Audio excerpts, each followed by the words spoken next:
você! Seja muito bem-vindo a esse fascinante mundo do autismo. Aproveita que você está aí, se inscreve no canal, dá o seu like e compartilhe.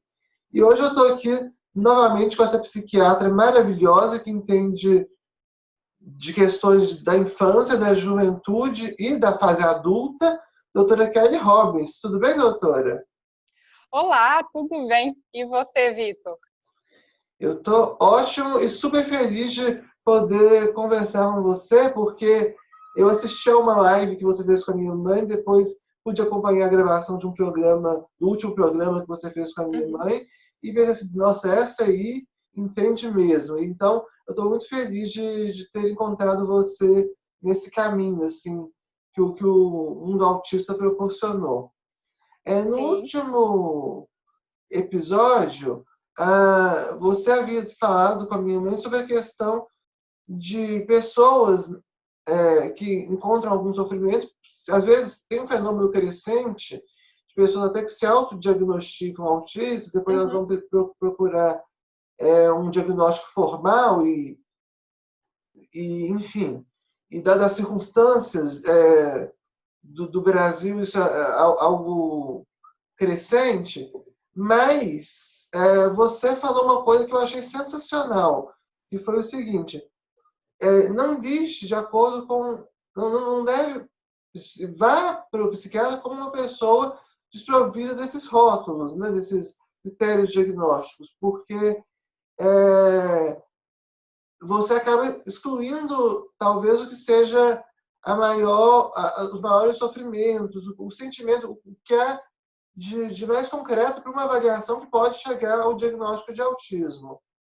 Eu achei muito, Sim. muito bacana essa sua colocação e eu fiquei aqui pensando, sabe? Eu, como jornalista, como alguém também da área acadêmica, como você, alguém bastante pesquisador e curioso, né, por natureza, eu fiquei pensando como que se dá essa questão do autista para além dos rótulos, né? Na verdade, nós estamos falando de pessoas, e pessoas precisam de um cuidado de maneira total, né? Seja da questão da saúde mental, da saúde física, são pessoas que não têm só um cérebro neurodivergente. E como você vê essa questão do autismo para além desse rótulo, desse diagnóstico? O que pode um autista? O que pode um autista é tudo que ele quiser.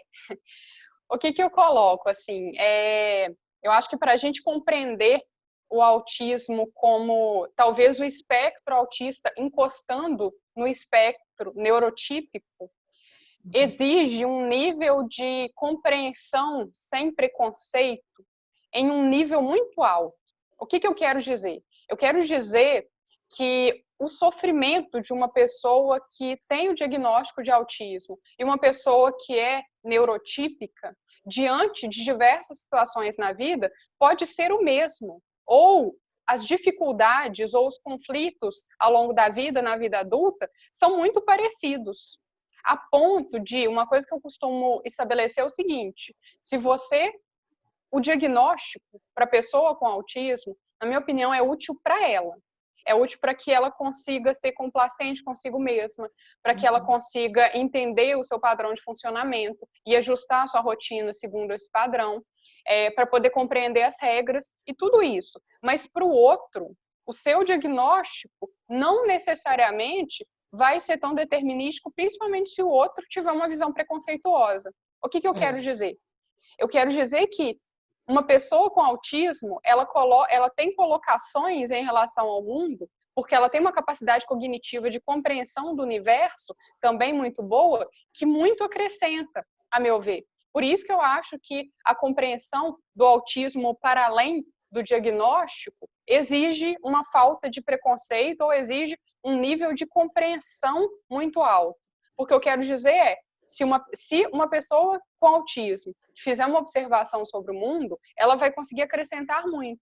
Mas se a pessoa tiver preconceito, ela vai pensar isso sob a ótica de uma pessoa com autismo, como se a ótica de uma pessoa com autismo tivesse algum comprometimento, Aí sabe? vira Então, assim, rótulo, né? Não vale a pena. exatamente. Exatamente. Por isso que Verdade. eu não canso de dizer, a pessoa com autismo, ela é necessariamente muito além do diagnóstico, porque talvez seja modus operandi, talvez seja o modo de funcionamento da pessoa, só que esse Exato. modo de funcionamento, um carro a gás, um carro a álcool e um carro a gasolina conseguem fazer um trajeto parecido e conseguem chegar no mesmo lugar. A Sim. diferença é que o modo de funcionamento e a energia vão ser distintas.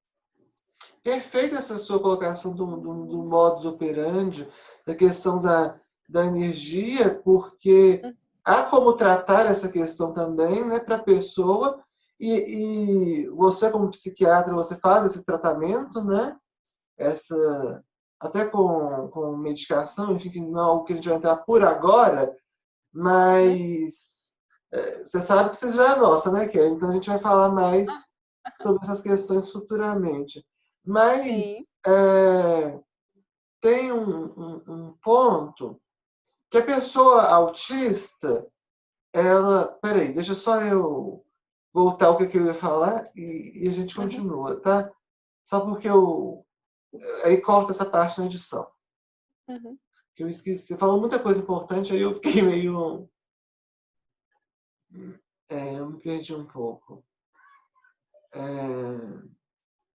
Você estava falando do modo de energia, mas Uhum. modus operandi, mas tinha outra coisa que você falou antes? De uma visão sem preconceito. Ah, sim.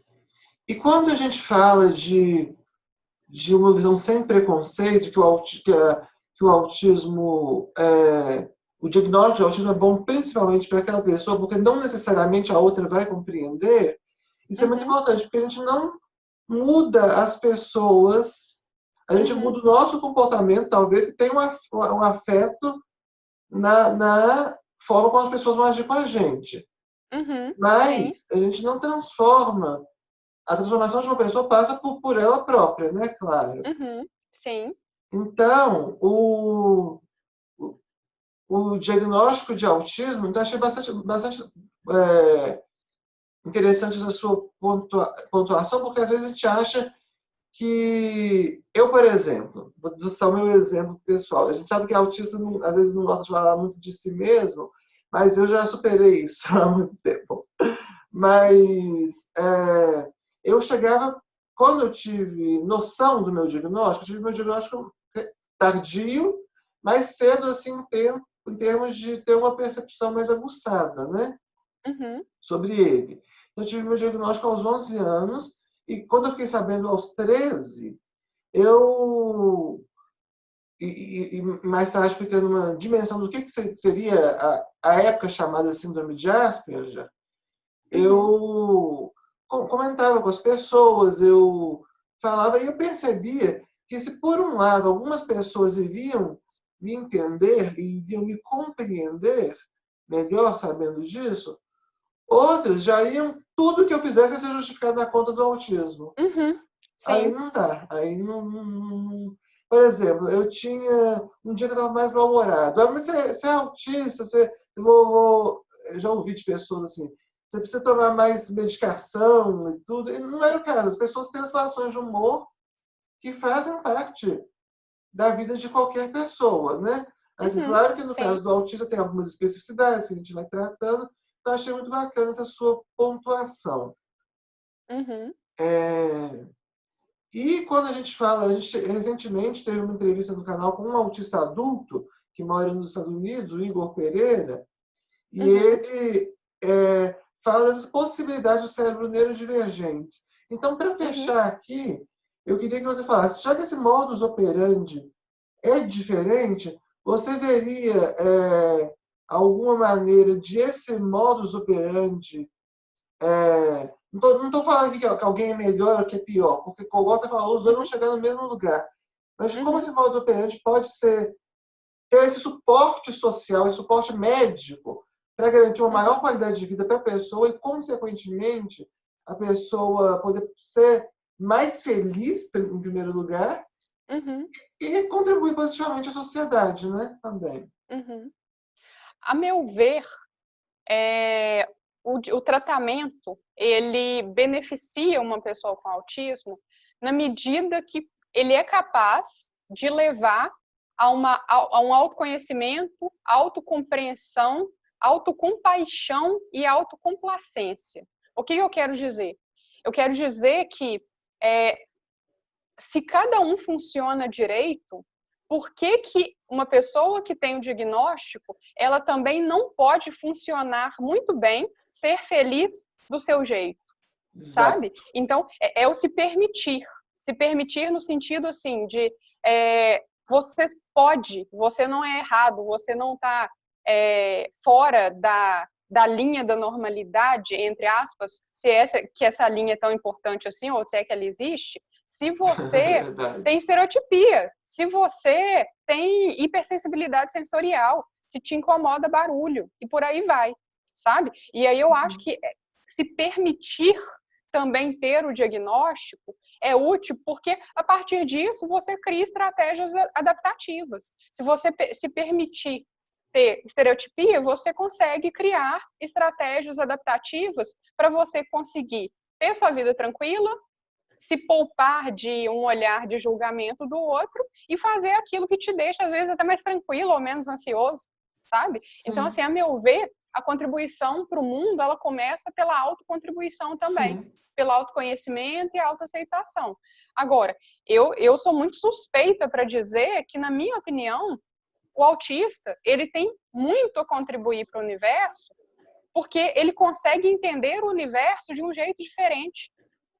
É como se fosse um sentido para além do que a maioria das pessoas. É como se fosse uma pessoa assim, se eu tenho um administrador e eu tenho um economista em uma empresa, essa empresa funciona bem de um jeito. Mas e se eu colocar um jornalista ou uma pessoa responsável por relações públicas? Ela vai ver o mundo de um jeito diferente. E ela vai conseguir até descrever de um modo diferente, sabe? Então, a meu ver, a contribuição, ela parte disso também, de entender que são habilidades que podem contribuir muito para o universo e que não necessariamente tem que ser alterada ou reajustada para o mundo, sabe? Sim. Como diria a Temple Grandin, né, que é uma autista famosa, o mundo precisa de todos os tipos de mentes, né, de todos os tipos de cérebros. Isso é muito importante na sua fala. E às vezes a gente tem a gente, assim, pessoas mais velhas que estão para ser diagnosticadas com autismo, às vezes elas têm um capacitismo, uma psicofobia mesmo, enraizada, e elas não